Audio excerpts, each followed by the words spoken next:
എൻ്റെ യൂട്യൂബ് ചാനലിലേക്ക് സ്വാഗതം. ഞാൻ സോണിയ ജിനേഷ്. അപ്പോൾ ഇന്ന് വളരെ വെറൈറ്റി ആയിക്കൊണ്ട് ഞാൻ വീട്ടിൽ മക്കൾക്ക് ഉണ്ടാക്കി കൊടുക്കുന്ന ഒരു ചിക്കൻ ബിരിയാണിയുടെ റെസിപ്പി ആയിട്ടാണ് വന്നിരിക്കുന്നത്. നിങ്ങൾ ഈ രീതിയിലാണോ ഉണ്ടാക്കുന്നതെന്നൊന്ന് നോക്കി എല്ലാവർക്കും വീഡിയോ ഇഷ്ടപ്പെട്ടാൽ ലൈക്ക് ചെയ്യാനും ഷെയർ ചെയ്യാനും സബ്സ്ക്രൈബ് ചെയ്യാനും മറക്കരുത്. അതിനായിട്ട് ഞാനിവിടെ കോഴി കഴുകി വെച്ചിട്ടുണ്ട്. അതിനുശേഷം ആ കോഴിയിലേക്ക് ഒരല്പം മുളക് പൊടിയും മഞ്ഞൾപ്പൊടിയും ഗരം മസാലയും ഉപ്പുപൊടിയും എല്ലാം കൂടി കുറേശ്ശെ ചേർത്ത് അത് നന്നായിട്ട് പേസ്റ്റാക്കി അതിലേക്ക് നമുക്ക് കഴുകി വാലക്കി വെച്ചിരിക്കുന്ന ചിക്കൻ ഇട്ട് കൊടുക്കാം. ആ ചിക്കൻ നമുക്ക് നന്നായിട്ട് അതിലേക്ക് തേച്ച് പിടിപ്പിച്ച് കൊടുക്കാം. അത് അല്പനേരം നന്നായിട്ട് തേച്ച് പിടിപ്പിച്ചതിന് ശേഷം നമുക്കൊരു അരമണിക്കൂർ ആ മസാലയെല്ലാം പിടിക്കുന്നതിന് വേണ്ടി മാറ്റി വെക്കാം. നമുക്ക് ആ സമയം കൊണ്ട് നമ്മുടെ അരി ഒരു അരമണിക്കൂറേലും വെള്ളത്തിൽ കുതിർത്തിടണം. അതിനുശേഷം നമുക്ക് വെക്കേണ്ട പാത്രം അടുപ്പിലേക്ക് വെച്ച് കൊടുക്കാം. അതിലേക്ക് വെള്ളം ഒഴിച്ചു വേവിച്ചെടുക്കാനുള്ള ആവശ്യത്തിനുള്ള വെള്ളം അതിൻ്റെ കൂടെ അതിലേക്ക് കുറേശ്ശെ മസാലകൾ നമുക്ക് ആഡ് ചെയ്ത് കൊടുക്കാം. അപ്പോൾ ആ വെള്ളം ഒന്ന് തിളയ്ക്കാൻ വേണ്ടി നമുക്ക് മൂടി വെക്കാം. ആ സമയം കൊണ്ട് നമ്മുടെ ചിക്കൻ ഏകദേശം മസാലയുമായിട്ടൊക്കെ നന്നായിട്ട് യോജിച്ച് കാണും. അപ്പോൾ അതിന് മുന്നേ ആ വറക്കുന്ന എണ്ണയിലേക്ക് നമുക്ക് കുറേശ്ശെ സബോള ബിരിയാണിയുടെ മുകളിലേക്ക് ഇടാനുള്ള സബോള വറുത്തെടുക്കാം. അപ്പോൾ ഞാൻ ആവശ്യത്തിന് കുറച്ചേറെ സബോള വറുത്തെടുത്തു.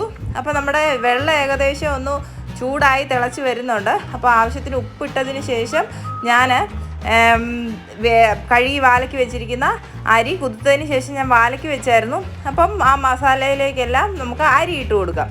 അരി നന്നായിട്ട് ഇളക്കി കൊടുക്കുക. അപ്പോഴേക്കും നമ്മുടെ സബോള നന്നായിട്ട് മൂത്ത് വന്നിട്ടുണ്ട്.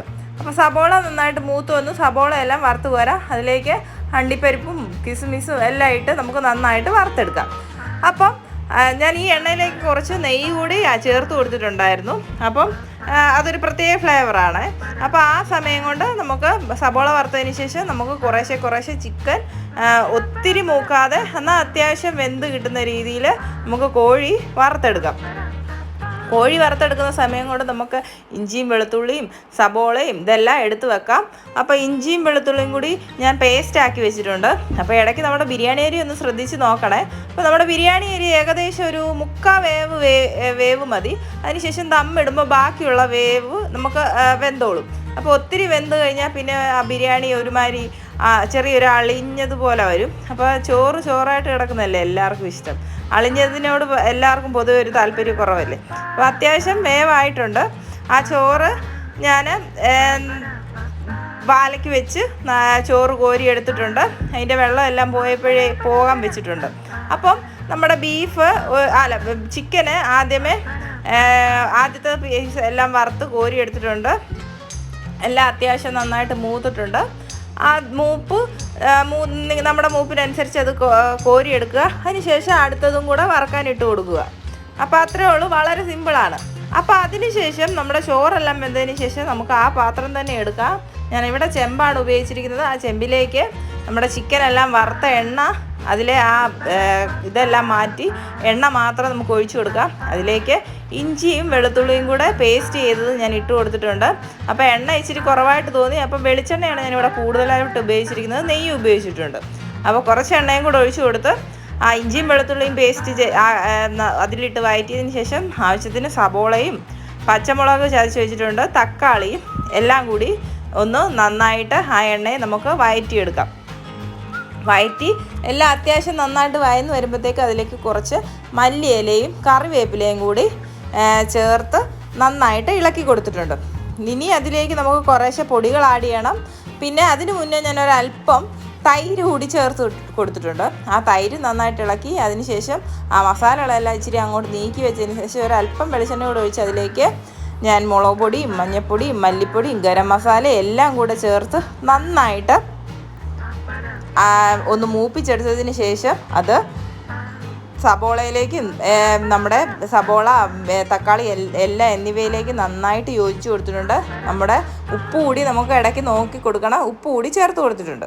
അതിനുശേഷം വറുത്ത് വെച്ചിരിക്കുന്ന ചിക്കൻ ആ മസാലയിലേക്ക് ചേർത്ത് നമുക്ക് നന്നായിട്ട് ഇളക്കി കൊടുക്കാം.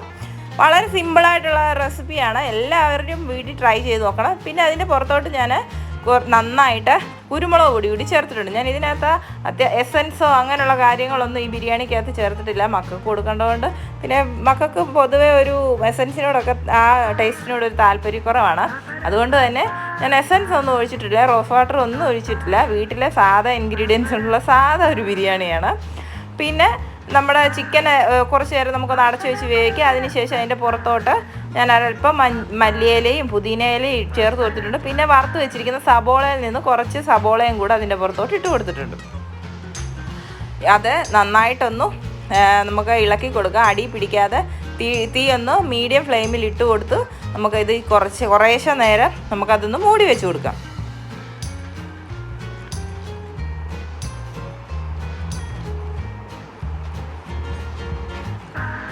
അപ്പം നല്ല മൂടി വെച്ചതിന് ശേഷം നല്ല തിളയെല്ലാം വരുന്നുണ്ട്.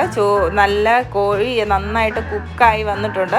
നമുക്ക് ആ സമയത്ത് നമുക്ക് കുറേശ്ശെ ചോറ് ഞാൻ 2 ലെയറായിട്ടാണ് ഇടുന്നത്. ഇനി ചിക്കൻ്റെ പുറത്തേക്ക് കുറേശ്ശെ ചോറിട്ട് കൊടുക്കാം. നമുക്ക് പ്രസ് ചെയ്ത് വെക്കല്ലേ, അല്ലാതെ ഇങ്ങനെ കുറേശ്ശെ ചോറിട്ട്, നല്ല നീളമുള്ള അരിയായിരുന്നു, അധികം മുക്കാ വേവായിട്ടാണ് എടുത്തിരിക്കുന്നത്. ഞാനപ്പം അതിലേക്ക് ഇങ്ങനെ നന്നായിട്ട് വിതറി ഇട്ട് കൊടുത്തിട്ടുണ്ട്. അതിനുശേഷം ഞാനിവിടെ ഒരു അല്പം കളറിന് വേണ്ടി ഒരല്പം വെള്ളത്തിനകത്ത് ഒരല്പം മഞ്ഞൾപ്പൊടി ഇതായി ആ കളർ അതിലേക്ക് ഒഴിച്ചു. പിന്നെ നെയ്യ് അതിൻ്റെ പുറത്തോട്ട് ഒഴിച്ചു. പിന്നെ വറുത്ത് സാധനങ്ങളെല്ലാം നമുക്ക് ഇട്ട് കൊടുക്കാം. പിന്നെ മല്ലിയില, പുതിന ഇല, പിന്നെ എസൻസിന് പകരമായിട്ട് പൈനാപ്പിൾ ഉണ്ടായിരുന്നു, പൈനാപ്പിൾ അരിഞ്ഞ് ചേർത്തിട്ടുണ്ട്. പിന്നെ കറിവേപ്പില, മല്ലിയില, പുതിന ഇല എന്നിവ ഇട്ട് കൊടുത്തു. അതിൻ്റെ പുറത്തേക്ക് വീണ്ടും ചോറിട്ടു. വീണ്ടും പറഞ്ഞ അതേ രീതിയിൽ സെറ്റാക്കി നെയ്യും ഒക്കെ ആവശ്യത്തിന് ഉപയോഗിച്ച് അതിൻ്റെ പുറത്തേക്ക് വീണ്ടും റിപ്പീറ്റ് ചെയ്യുക ഞാൻ ചെയ്ത. പിന്നെ അതിൻ്റെ പുറത്ത് ഏറ്റവും മുകളിലായിട്ട് ഞാനൊരല്പം ഗരം മസാലയും കൂടി ഇട്ടു. അപ്പം നമ്മുടെ ചെമ്പൊക്കെ തുറക്കുമ്പോൾ നല്ലൊരു മണം, ഫ്ലേവറാണ്, അതിന് വേണ്ടിയാണ്. അപ്പോൾ വീണ്ടും വറുത്ത് വെച്ചിരിക്കുന്ന ബാക്കി സബോളയും കറിവേപ്പിലയും മല്ലിയിലയും പുതിനയിലയും പൈനാപ്പിളും എല്ലാം കൂടെ ചേർത്ത് അപ്പം നമ്മുടെ ബിരിയാണി ഏകദേശമൊക്കെ റെഡിയായി വന്നിട്ടുണ്ട്. അപ്പം നമുക്കത് മൂടി വെച്ച് ഇനി ഒരു അരമണിക്കൂറോ കാമണിക്കൂറോ വേവിക്കാം. അത് കഴിഞ്ഞ് നമുക്ക് തുറന്ന് നോക്കുമ്പോൾ നല്ല അടിപൊളി, നല്ല സൂപ്പർ ടേസ്റ്റി ആയിട്ടുള്ള നല്ല ചിക്കൻ ബിരിയാണി, ഒന്നൊന്നി തൊടാത്ത ചോറ് റെഡി ആയിട്ടുണ്ട്. പിന്നെ മക്കളെല്ലാം മണം കൊണ്ട് സഹിക്കാൻ മേലാതെ വീട്ടിൽ നിൽക്കുകയായിരുന്നു. അപ്പോൾ എല്ലാവരും വയറ് നിറച്ച് കഴിക്കുക. അപ്പോൾ എൻ്റെ വീഡിയോ ഇഷ്ടപ്പെട്ട് ലൈക്ക് ചെയ്യുക, ഷെയർ ചെയ്യുക, സബ്സ്ക്രൈബ് ചെയ്യുക.